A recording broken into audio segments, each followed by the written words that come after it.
Hey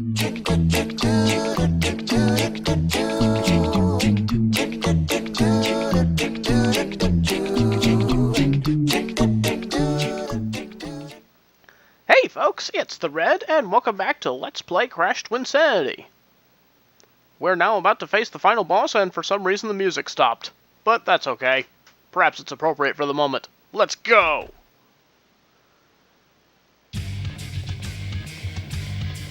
Well, well, well. Apparently, you two little rascals have been very busy since the last we saw each other. Busy finding a way to meet you again. Your failed experiment sent two innocent parrots to the 10th dimension. The severe reversal radioactive conditions here sharpened our skills and warped our fragile eggshell minds. Ingredients are a classic recipe in the Evil Villain cookbook. You see, Pops, when it comes to evil scientific prowess, we learned from the best. True. Now, playtime is over! Victor, Moritz, back in your cage, you naughty boys! What am I doing? Curse my regimented upbringing. That's it, Cortex. You want to make up for lost time and play with your pets? So be it. Okay, so after that strange little cutscene, their cage transformed into some kind of mech, Crash runs off, and now it's up to all three heroes to put a stop to this thing. There are three phases to this fight, the first one handled by Nina. Honestly, this is one of the trickier ones to handle. For this part, you can't actually damage the boss itself. What you want to do is go to these towers over here and take out the power source there at the middle. This will make it so that it can be attacked by the next character. This boss fight isn't that bad if you know what you're doing. If not, prepare for a fight. You definitely want to keep those ants as far away from you as you can. If you find yourself missing these hooks a lot, then head for another tower if they get too close. They are infinitely spawning, so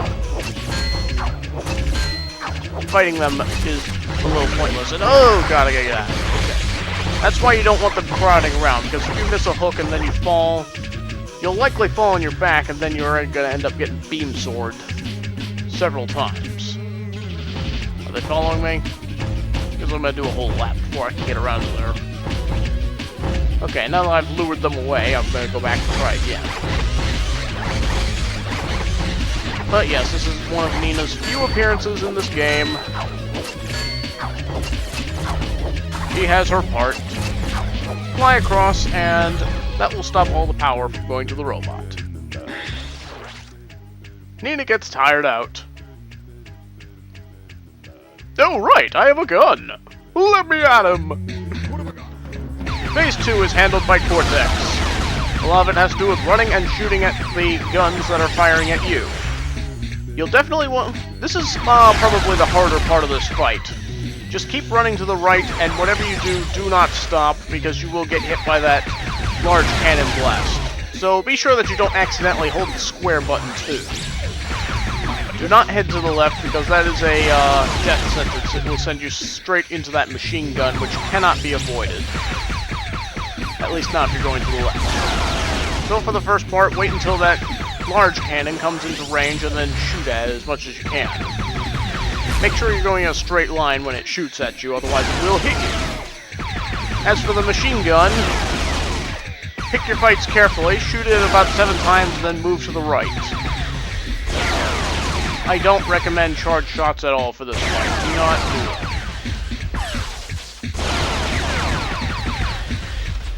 But yeah, all you have to do is run away from the machine gun, shoot at it a few times, and then run away again. Pick your fights carefully.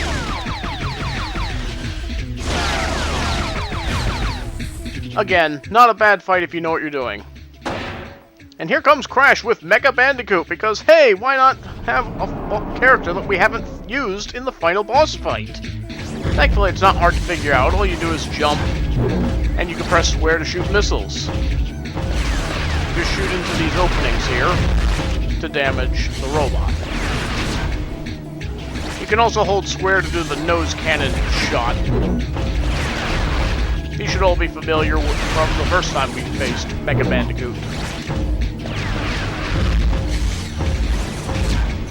I always thought it kind of weird to include Mecha Bandicoot for this. I mean, like I said, we've never seen him at any point in this playthrough. And also, this is hands down the easiest part of the fight. See, one more hit and he's going down. All I need is an opening in the window here. You can just spam shoot, and eventually you'll get that opening. Battling robots! Let's get out of here! And that's the end of the boss fight. Enjoy the ending.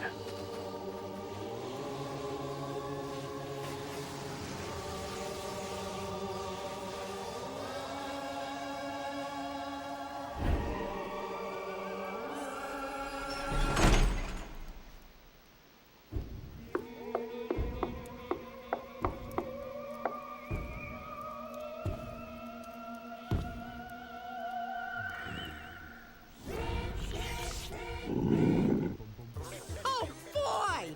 I love roast chicken. Well, this is one heck of an ending.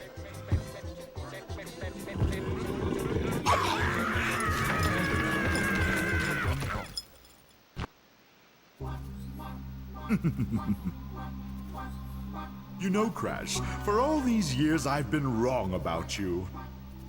Your creation was a mistake, and your existence has been a constant reminder of that mistake. But I've learned something from all of this. I've learned that you can't run away from your mistakes, but you can bury them! I never want to see your ridiculous face again!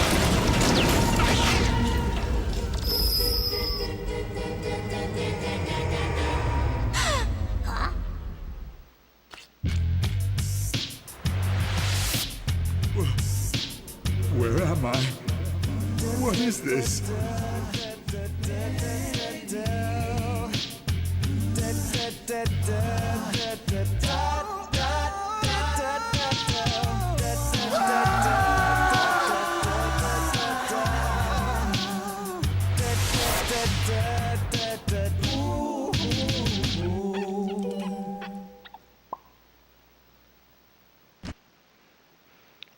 So yeah, that was a heck of an ending, and that was a heck of a game. That is the end of Crash Twinsanity, folks. That bit there at the end where you see Cortex getting zapped into Crash's mind was actually a concept that was supposed to be more played up in this game. Like, there was supposed to be a level where Cortex goes inside Coco's mind after she gets stunned by the Psychotron, and that's where you go and find critical information in order to go to, the Academy of Evil stage. There was also going to be a stage where Crash goes into Cortex's mind, and then he would be the one to discover about the evil twins and their identity, instead of Cortex just, oh, I just suddenly remembered this. So yeah, those are just a couple of examples of the large amount of content that did not make it into this game. In fact, only about 30% of the game that Traveler's Tales wanted to make actually made it in here. There was like tons of stuff that would have been in this game. Coco herself would have had a much larger role in the game, for one. There would have been sections where Cortex and Nina worked together in a similar fashion to how Crash and Cortex worked together, with the crystal and all that. There was like a handful of stages that didn't make it in. This game had so much potential to be so good, but because it had to be rushed out to completion, and you can thank Vivendi Universal for that. But yeah, this game ended up getting rushed to completion and didn't turn out to be nearly as awesome as it could have been. But despite this, I would still give this game an 8 out of 10. I will stand by my score that I gave it in the Crash Series review. Now, some may say that I'm being too hard on the game by giving it an 8 out of 10, because It's the best Crash game in the post-Naughty Dog era. It deserves a 9 or a 10. No. It's good. It's good change. It's definitely the fresh breath that the series has needed after Wrath of Cortex and the GBA remakes of the Naughty Dog games. It's certainly a better change for Crash than that other thing that came out later.